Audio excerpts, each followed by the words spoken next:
No, ma'am. Well, I don't think the ordinance before us today, whether it's 300 feet, 3,000, or 300 miles, is going to have much of an impact on the concerns that are just being raised. I think there are, if there's conspiracies, if there are hate crimes being planned, there are strong state and federal laws against that kind of thing, and I believe that if there's reason to believe they're occurring, this should be reported to the law enforcement authorities. But what seems to be happening today is that the board is being dragged into not so much of a protection of people living in houses being imprisoned, as it were, by ongoing protests, blocking their driveway, causing loud noise, even fear of being assaulted as they're coming and going. But it seems to me we're connecting it to a particular religious dispute here. And I think that's a dangerous ground on which to proceed with an ordinance that does engage a very vital part of our U.S. Constitution.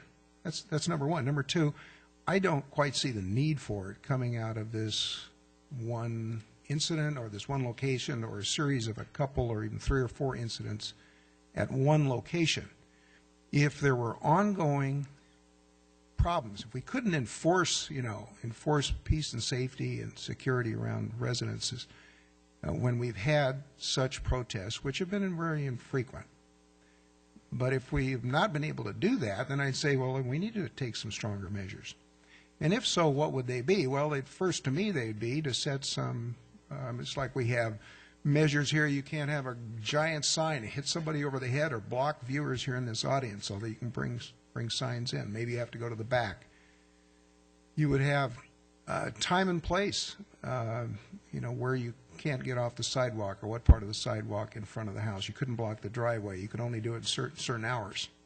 But what we seem to be advocating now is either restricting it completely by saying 300 feet. If you want to get any closer than that, you can't protest, which may drive away legitimate protests, or a moving protest. That's what we seem to be advocating, kind of a moving protest around a residential area. And to me, that's even more problematic than a stationary one. Moving protests are hard to control. There's safety issues.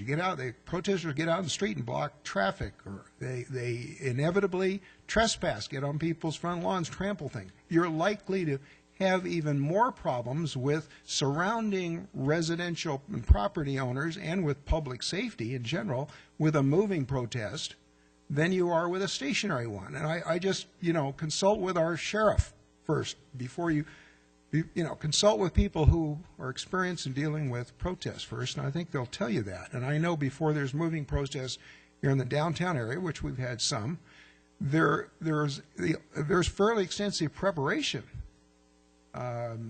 to govern them, and there should be, because they are very problematic. So this issue seems to me to going to a extreme here, which is not going to work, first of all, and that does chill realistic, necessary protest, and ones that we've been engaged in ourselves. And I think there are other remedies that we haven't tried if there is really a problem that needs to be addressed. So I continue not being able to support it. Thank you. Supervisor Tavallone, do you have additional comments? I'm inclined to agree with Supervisor Buster. I think we may be going too far with this ordinance. I think it does restrict legitimate right to protest when there are legitimate rights, and go back to the Dosick case. So I think if this moves forward today without further tweaking and massaging and working on, I'm going to vote no. Supervisor Stone. Yeah, Mr. Chair, I don't disagree with you or Supervisor Buster. I want to have the right to protest, just like we did during the David Allen Dokich case. This was a boilerplate ordinance that we brought to the board for discussion. We've had, I think, very good discussion on it. But I'm also a very strong believer in freedom of religion, whether it's the Church of Scientology, whether it's Judaism, whether it's Christianity. And this is just an incident where someone is being persecuted because of a religious belief. If there are illegal things going on in any particular religious institution, I mean, the Catholic Church has certainly had their issues with priests, and there have been legal remedies that they've had to succumb to, just like if there's a complaint against the Church of Scientology, then they should do the appropriate thing and make a complaint with the district attorney or law enforcement. But those are all separate issues. But I also can raise the example of a Mormon bishop that was strongly in favor of Prop 8, and as a result has been admonished by protests outside his home to the point where he can't pull in and out of his driveway and has fear for his children. So I think that, there should be some limits to protecting people who live in private residences from large crowds that are protesting that can get out of control, that can jeopardize the public safety of someone that's in their home. So I agree with the board.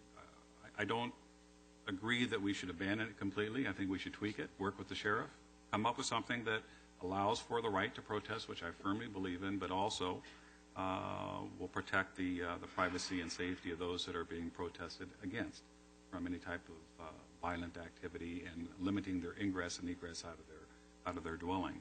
So I'll make the motion that we continue this off calendar, work with County Council, work with Mr. Houdeff if you'd like to participate, and work with the sheriff and to get his input, because I want the board to be as united on this as possible. Again, this was not an attempt to limit right of expression, right to protest. I fully support the right of protest. I fully support the right to petition. But I also am a very strong believer in the freedom of religion, and we cannot condone the violent attacks of organizations like Anonymous on religious groups or any other groups based on race, color, or creed. We shouldn't condone it as a society, and we should expose these people for what they are. Second. Mr. Chair, I will second the motion with a comment. I agree. Let's take it back and let's tweak it where it needs to be tweaked. But whatever comes up, whether it would be passed today or whether it's tweaked, it's not going to prevent cowardly people who wear masks and capes from protesting, wanting to be seen, wanting to be arrested. Truly cowards. It's not going to prevent that. Okay, we have a motion and a second to continue this off calendar. Please vote. So I'll change my previously no vote to I vote to further revisions are necessary. Thank you, Mr. Buster.